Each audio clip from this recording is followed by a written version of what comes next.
You know, when you spend 10 to 12 hours a day riding an electric scooter through the city, you see the absolute worst side of human nature.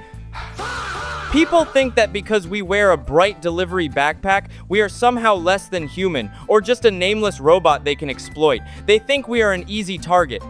But what these scammers don't realize is that couriers talk to each other, we know the streets better than anyone, and some of us are absolutely not the ones to mess with. Tonight, I am going to share the 3 most insane, high-stakes stories of scammers who tried to ruin my night, steal my money, or take my ride, and ended up getting hit with a massive dose of instant karma. Strap in, because these stories are long, wild, and prove that justice always finds a way on the night shift. It all started on a miserable, freezing Saturday night right around midnight. The rain was coming down in sheets, making the cobblestones slick as ice. I was exhausted, soaked through my jacket, and just wanting to head home when my phone buzzed with a massive order. It was from a premium high-end sushi lounge, the kind of place where a single roll costs as much as my daily battery charging bill. I checked the item list, and my eyes went wide.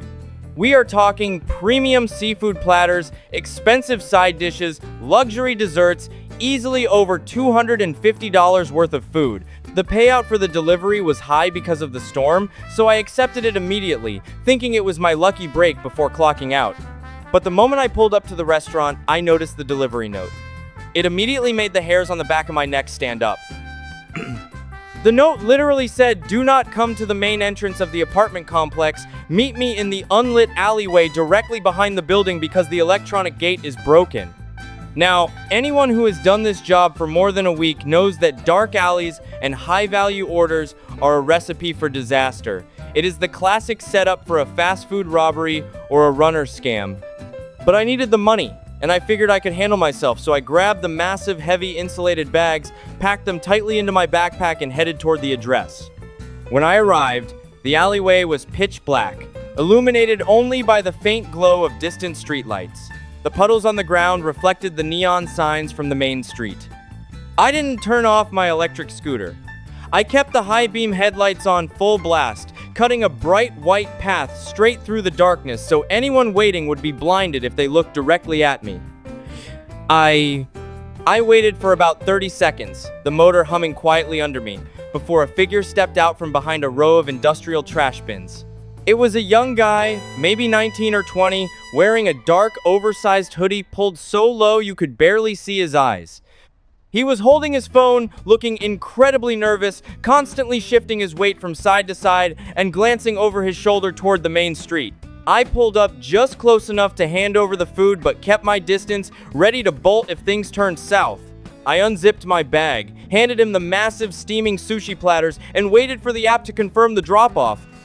The guy took the bags, but instead of walking away, he looked at me with this incredibly fake, panicked expression.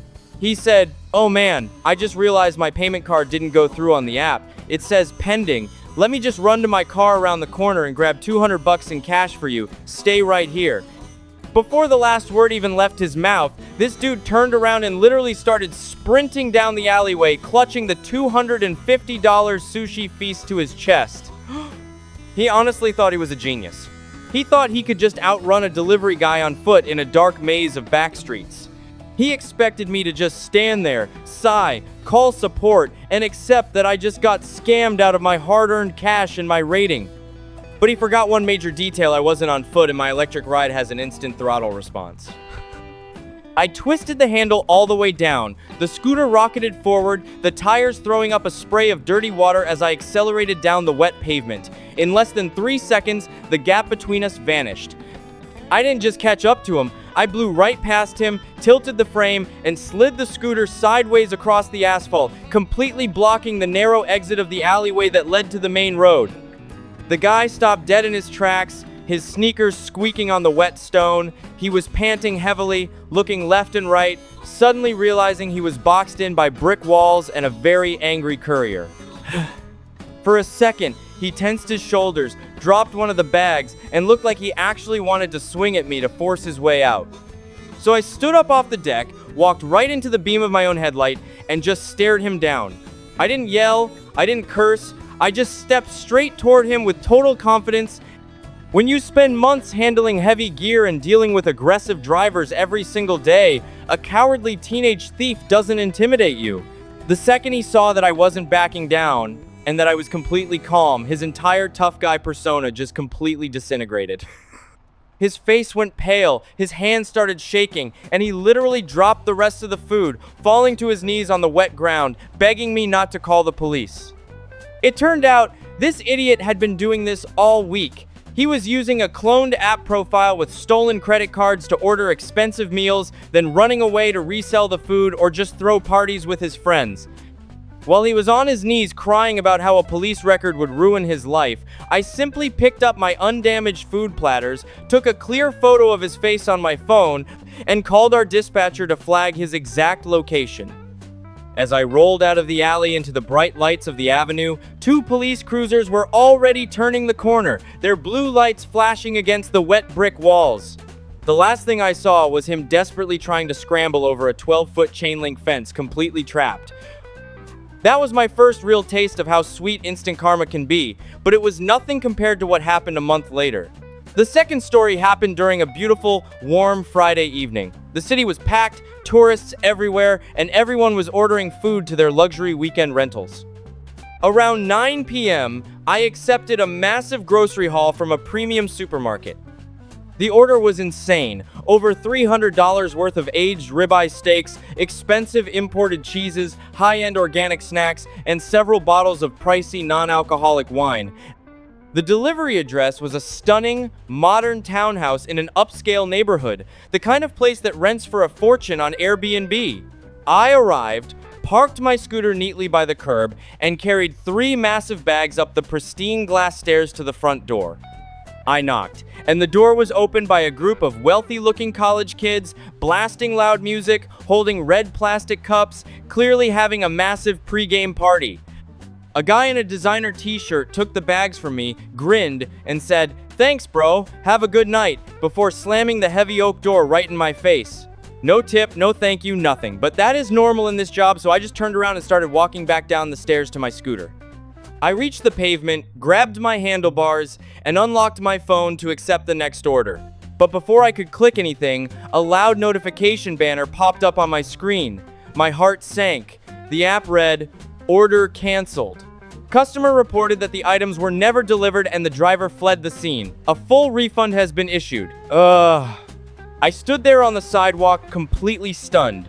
I looked up at the second-floor balcony of the townhouse. The music was still blasting, and I could literally see the same group of kids standing by the window, laughing hysterically, pointing down at me, and holding the expensive steaks I had just handed them. They thought they discovered a cheat code for life. Order $300 of premium food, wait for the courier to walk away, immediately hit the fraud button on the app, get all the food for free, and let the working guy take the fall, get deactivated, and lose his job. A wave of pure, hot adrenaline hit my system. I am usually a very laid-back person, but seeing them celebrate ruining my livelihood for a few free steaks pushed me over the edge. I didn't just walk away. I grabbed my phone, opened my delivery history, and made sure my location history and the drop-off timestamp were perfectly logged. Then, I walked right back up those glass stairs and knocked on the door again, much louder this time. The music inside suddenly cut out. The hallway went quiet. I could hear them whispering behind the door. I knocked again, using my heavy metal scooter lock against the frame. Finally, the same guy opened the door, but his smug grin was completely gone. He looked annoyed and said, "Look, man, we already reported it to the app. We don't know what you want. Go away or we are calling security." I looked him dead in the eye, pulled up my phone, and pointed to a small, glowing green LED light on the strap of my delivery backpack. I lied smoothly and said, "See this camera right here? It is a high-definition wide-angle body cam connected directly to our company's legal server.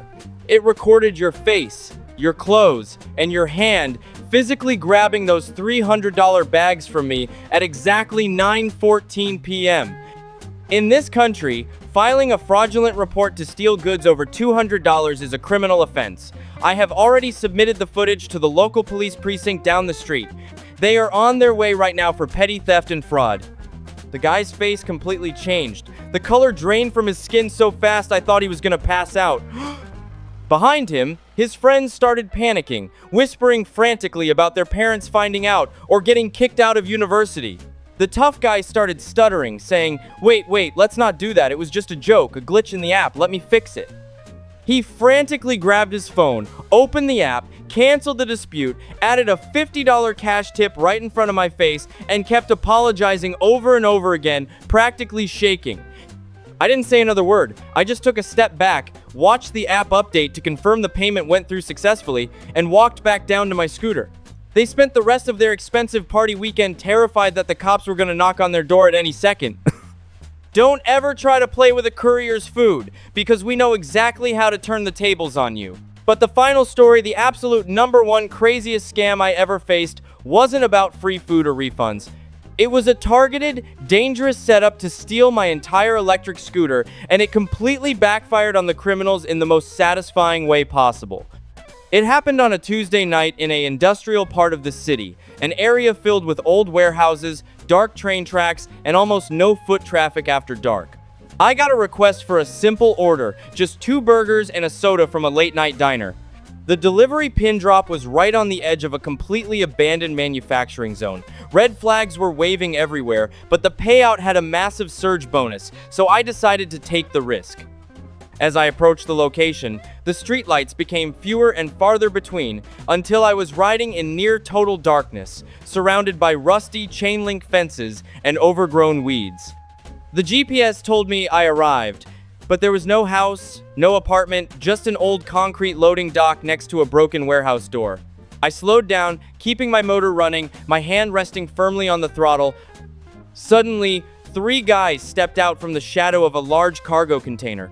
They weren't holding phones, they didn't look like hungry customers, and they were moving fast, trying to surround my scooter from 3 different angles.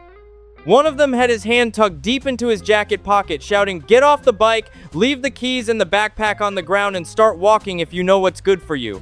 Fearful.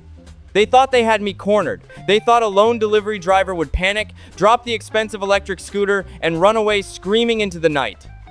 But what these amateur criminals didn't know is that couriers in this city have a massive, tight-knit community. We all belong to a massive live location group chat on Telegram for safety. The moment I entered this sketchy neighborhood, I had already opened the chat and activated my live location sharing, dropping a red alert message that said, "Potential setup at the old warehouse docks. Need backup." Instead of panicking or getting off the scooter, I just smiled under my helmet. I looked at the guy leading the group and said, "You guys made a terrible mistake checking the map tonight." Before he could even process what I meant, a low, rumbling sound began to echo from the main avenue. It sounded like a storm rolling in, but it was much faster. Within 10 seconds, the dark, silent industrial street was suddenly flooded with blinding white headlights. From around the corner, a massive pack of over 15 electric scooters and delivery bikes came roaring down the pavement at full speed. It was the Courier Brotherhood. Every single driver who was working within a 2-mile radius had dropped their current tasks, revved their motors, and swarmed the location to defend one of their own. They swerved into the gravel yard, instantly forming a tight, roaring circle of flashing lights and heavy machinery around the 3 scammers. The bright headlights completely illuminated the courtyard, exposing the thieves like deer in headlights. The 3 guys looked around in absolute, sheer terror, realizing they had gone from ambushing a lone driver to being completely surrounded by 15 angry couriers holding heavy metal bike locks, tire irons, and tools. Their tough guy expressions completely vanished. The leader fell backward onto the gravel, raising his hands in the air, yelling, "Wait, stop, we don't want any trouble, it was a mistake." 2 of my fellow drivers immediately blocked the warehouse exit, while the rest of us stood our ground, keeping the beams of our headlights locked directly onto them so they couldn't move an inch. We didn't even have to lift a finger. We just kept them pinned there in the blinding light for exactly 4 minutes until the police arrived, sirens wailing, responding to a high-priority call about an attempted vehicle theft. Watching those 3 guys get pushed into the back of a police van in front of a dozen cheering delivery drivers was the most beautiful, cinematic moment of my entire career. We packed up our gear, high-fived each other, and rode back out to the city center together like a proper pack. That is the absolute truth about the courier life, guys. People think we just carry food bags, but we carry the secrets, the dangers, and the ultimate brotherhood of the city streets. So next time you think about scamming a delivery driver, just remember, you never know who is riding that scooter, and you never know how fast the karma is going to catch up to you. Hit that subscribe button, stay safe out there on the roads, and I will see you on the next shift.